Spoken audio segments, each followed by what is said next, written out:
வணக்கம் அன்பு நண்பர்களே. இந்த எபிசோட் நம்ம பார்க்க போகிற மூவி ரிவ்யூ சண்முக முத்துசாமி அவர் எழுதி இயக்கியிருக்கிற டீசல் திரைப்படம். ஸோ இந்த திரைப்படத்தில் ஹரிஷ் கல்யாண், அதுல்யா ரவி, சாய்குமார், வினய், விவேக் பிரசன்னா, போஸ் வெங்கட், நாசர், காளி வெங்கட், இப்படி பல நட்சத்திர படங்கள் நடிச்சிருக்காங்க. இந்த படத்தோட கதைக்களம் என்னென்னு பார்த்தீங்கன்னா, சென்னை வண்ணாரப்பேட்டையில் மீனவ குப்பம் இருக்குது. அங்கே நடக்கிற ஒரு சில பிரச்சனைகளை காட்டுறாங்க. ஸோ அந்த குப்பத்தை மீனவ குடிசையெல்லாம் ஒழித்து அங்கே ஒரு பதான் அப்படிங்கிற ஒரு ப்ரைவேட் போர்ட்டு நிறுவனம் அப்படி சொல்லிட்டு ஒரு நிறுவனம் ஆசைப்படுது. ஸோ அதுக்காக பிரச்சனைகள் நடக்குது, மீனவ பிரச்சனைகள் நடக்குது, மீனவர் காணாமல் போகிறாங்க இல்லையா, அந்த மாதிரி இதெல்லாம் அரசியல்லாம் உள்ளே கொண்டு வந்திருக்காங்க. அது போக இந்த டீசல் க்ரூட் ஆயில் அந்த பிஸ்னஸ் நடத்திட்டு இருக்கிறவங்க சாய்குமார், அவருக்கு கையாக இருக்கிறவர் வளர்ப்பு மகன் ஹரிஷ் கல்யாண். இதே தொழிலுக்கு போட்டியாக இருக்கிறவங்க விவேக் பிரசன்னாவுடைய அந்த டீமு. ஸோ அவங்களுக்கு இவங்களுக்கான மோதல். அதில் சாய்குமார் அரெஸ்ட் பண்ணப்படுறாரு. அதுக்கப்புறம் இவர் என்ன பழி வாங்கினாரா இல்லையா, என்னாச்சு அப்படிங்கிறது, அந்த க்ரூட் ஆயில் திருட்டெல்லாம் வருது. இதெல்லாம் சேர்ந்தது தான் இந்த படத்துடைய கதை. அதுக்கப்புறம் என்னாச்சு அப்படிங்கிறது அந்த படத்துடைய கதை.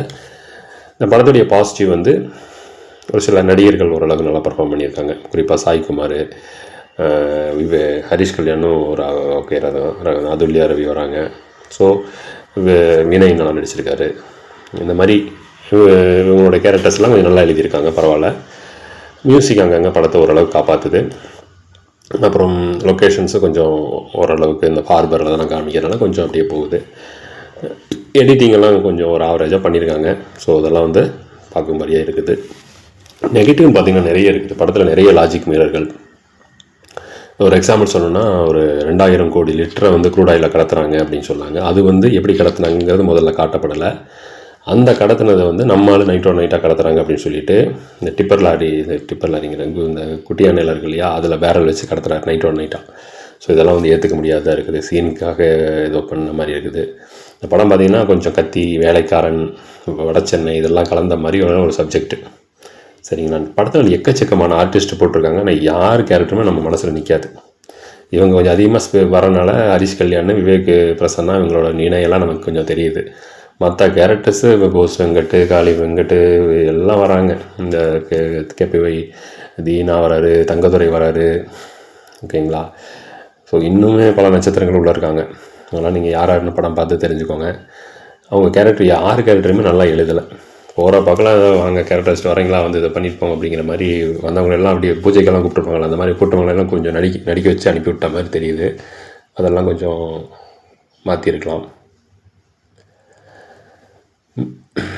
அந்த பாட்டு பீர் சாங் இருக்குது இல்லைங்களா, அதுவும் கூட நமக்கு ஆடியோவில் நல்லா கேட்க நல்லா இருந்துச்சு. ஆனால் வீடியோவாக பார்க்கும்போது படத்துக்கு அது ஒர்க் அவுட் ஆகவே இல்லை. சம்மந்தம் இல்லாமல் சாங்ஸ் வருது. ஸோ இப்போ எல்லாருமே பார்த்திங்கன்னா சீன்ஸாக இல்லாமல் பக்கமாக வசனம் பேசிகிட்டு இருக்காங்க. நிறைய டைலாக் டெலிவரி கொஞ்சம் குறைச்சிருக்கலாம். இதெல்லாமே இந்த படத்துக்கு நெகட்டிவாக அமைஞ்சிருச்சு. நேரடியான வில்லன் கிடையாது. வில்லனும் ஸ்ட்ராங்காக எழுதுல அவங்களோட கேரக்டரும். ஸோ இது ஒரு வில்லன் கேரக்டர் நின்னா தான் படம் கொஞ்சமாவது நிற்கும். அது இந்த படத்தில் கோட்டை விட்டாங்கன்னு சொல்லலாம். ஸோ அதெல்லாம் கொஞ்சம் மாற்றிருந்தாங்கன்னா ஓரளவுக்கு ரசிக்கும்படியாக இருந்திருக்கும். பட் இப்போ வந்ததுலேயே ஒரு பிலோ ஆவரேஜ் வாட்சபிள் மூவி தான் இந்த டீசல் திரைப்படம்.